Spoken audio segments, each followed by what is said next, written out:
Hello there, Ben Bowers, the Spirit Specialist, and I'm here to talk to you about Spirit of Yorkshire Filey Bay Sherry Cask Reserve number 2. The first one was incredibly popular and sold out incredibly quickly. This is another limited edition of 2,000 bottles. But before I tell you what the liquid inside tastes like, let me give you a bit of background information about the Spirit of Yorkshire distillery itself. The Spirit of Yorkshire distillery was founded in 2016 by Tom Mellor and David Thompson. Tom was an arable farmer who set up the Wold Top Brewery in 2013 and already had ideas about opening a whisky distillery in conjunction, and so partnered with long-standing friend and marketing expert David to set up the new Spirit venture.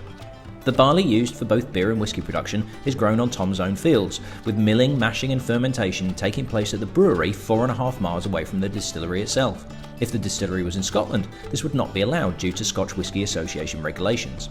In planning the distillery, Tom and David enlisted the help of legendary distillery consultant Jim Swan, who was well known around the world for assisting new distilleries such as Cavallan, Kilchoman, Penderyn and Lindores Abbey before his untimely death in 2017. The house style will ultimately be akin to the likes of Glenlivet, fruit forward but somewhat delicate in body. The master distiller is a young man named Joe Clark.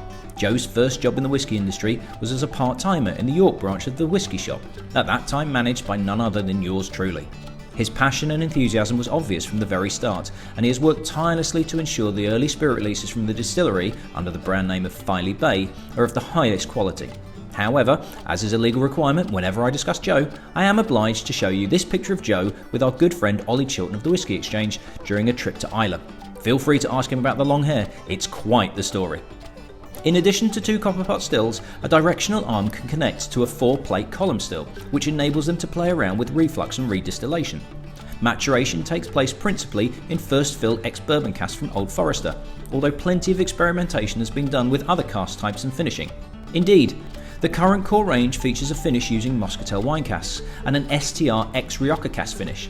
STR, or shaved, toasted and recharred, is a signature of Jim Swan's legacy. Filey Bay flagship, however, can be seen as the key introduction to the Filey Bay flavour profile, with light, fruity and creamy notes throughout. Unlike other recent new whisky distilleries across the UK, Spirit of Yorkshire never had any intention to delve into the massive gin or growing rum market, which would have given them an early and potentially lucrative revenue stream. The only concession they've made was the release of a whisky and malt spirit cream liqueur at the end of 2020, allowing visitors to their distillery who didn't drink whisky the chance to still appreciate their output. Filey Bay Sherry Cask Reserve number 2 is actually the 4th of their special release selection, as the range also includes the 2 Yorkshire Day editions bottled to date. The first Sherry Cask Reserve, launched in late 2020, was a bottling of 6 Oloroso Sherry casks, whereas this latest release is a marriage of spirit matured solely in first fill Pedro Ximenez sherry barrels that were filled in 2017. Only 2,000 bottles were released at an ABV of 46%. Okay, so I fortunately, when I got the stock in, have a little 20cl sample bottle of it. So if you do come into the shop and you do want to give it a go before you buy a bottle, if I have any stock left, then you are more than welcome to. So Pedro Ximenez maturation.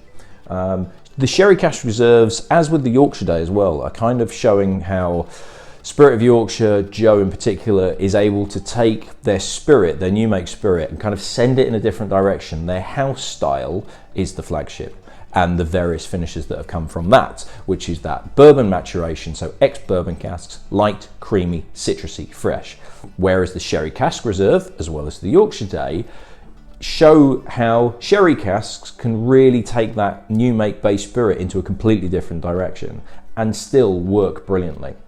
Now, disclaimer, I'm a bit of a sucker for PX in any form, be it the sherry itself or PX matured finished whiskies, be they American, Scotch, whatever. Just as if it's got the letters PX on it somewhere in a bottle, I'm probably going to like it. But over the years, because I've kind of been caught out a couple of times a few years ago, the assumption is that Pedro Ximenez sherry, which is what it's well known for, is rich, unctuous, dark, deep raisin flavours, really sweet, sickly for some, to be fair, but you know, a rich, deep, dark sherry, a dessert sherry, something you can pour over ice cream.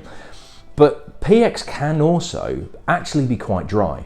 So interestingly, there's where's the Paul John gone? So Paul John up there did 2 years ago a Oloroso cask and a PX cask limited edition release. And I tried the two side by side, and I was expecting the PX to be full and rich and fruity, and the Oloroso to be a little bit drier, a little bit kind of like more of that kind of sherry dry tang to it. And actually it went the other way. The PX was actually quite dry, and the Oloroso was richer and sweeter. So bear that in mind if you are looking at Pedro Ximenez sherries, and even the sherry itself. In terms of winemaking, because Pedro Ximenez is used to make wine in Spain, you can actually get some pretty dry white wines from the Pedro Ximenez grape, which can be slightly off-putting. So, in this case, the only reason I'm pointing that out is I have tried this a little bit, and it did surprise me, not a massive amount, but it did surprise me kind of where it went. So, let me try and give you an indication as to how. On the nose, you do get a lovely, rich, warm raisin feel to it. Now we're bottled at, it's not cask strength, but it is, oh no, it's 46%. For some reason I thought it was 50, I'm thinking about something else. So it's bottled at 46%, but there is a bit of heat on there as well. Sort of on the nose, I'd maybe think maybe 48, maybe not as high as 50, but I wouldn't necessarily have put it quite as low as 46. There's a little bit of heat on there, there's a little bit of chili spice, as well as that underlying dark raisiny feel. But it's spicier than one might expect. There's a definite sort of heat to there that's not overpowering and actually lifts those richer, sweeter flavors. It lifts them up and gives it an extra dimension without being too hot. But certainly blind, I would have gone 48, maybe 50%, that sort of thing. It noses like it's got a higher ABV than it actually does. Now, on the palate,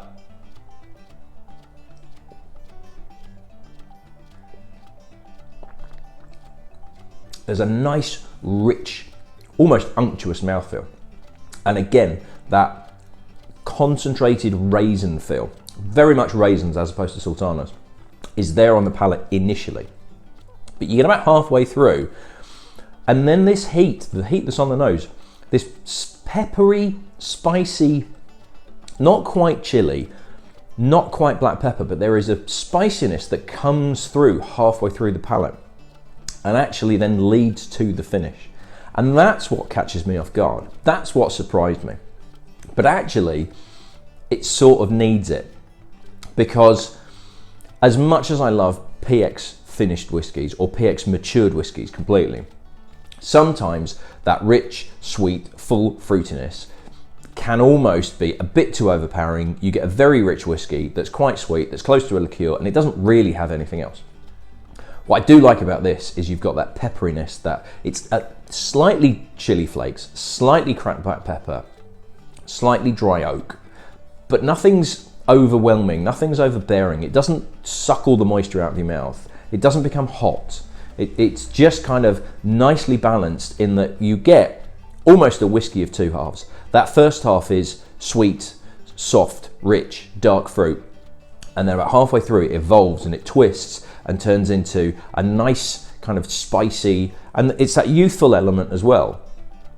A bit more of that youth comes in, a bit more of the kind of like the oaky influence comes through, but again you've still got that counterbalance of the sweet fruit coming through. It's not massively dissimilar to the Yorkshire Day, but it has a little bit more to it.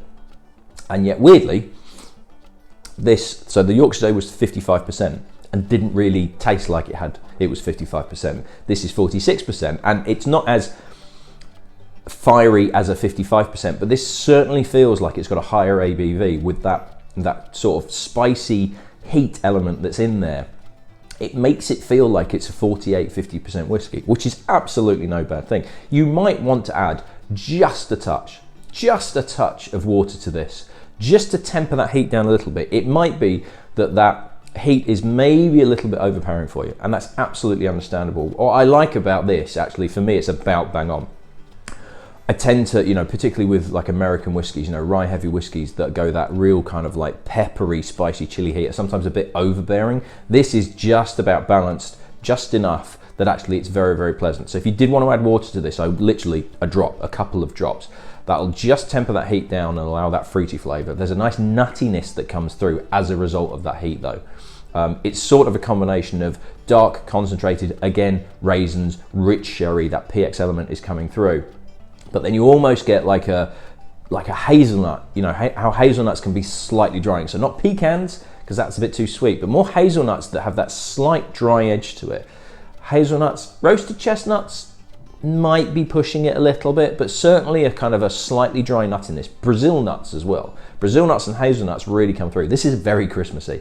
This is very much a Christmassy whiskey for somebody that doesn't want something too sweet, but also wants a little bit of bite, wants a little bit of kind of like spiciness to it without it being dry and oaky. And I think that's a combination of the cask and also the youthful nature of the whiskey because it is so young. But yet again, just because it's young is not doing it a disservice at all. So when the Yorkshire Day came out, I very much said Christmas whiskey, as this is. We are just about to head into November at the time of recording, and this very much is a Christmas special, limited edition, only 2,000 bottles. Like I say, the Sherry Cask number 1 absolutely flew out, and was going for stupid amounts of money on auction, like just ridiculous. And it's entirely possible that this will do the same. So I would recommend getting a bottle if you're planning to drink it, which I hope you are. I would recommend getting a bottle fairly quickly because it's only been a couple of days since I've had this in the shop. It's not going to take long before these go out, genuinely. So, absolute cracker. He keeps banging it out the park, Joe. How are you doing this? Can you please make a mistake for once in your life? Beautiful stuff. Really, really good. Available through our website, www.spiritspecialist.com. It is also available in store. And if you do come in store, you can try it before you buy it. Right, that's me done. I shall see you in the next one. Cheers.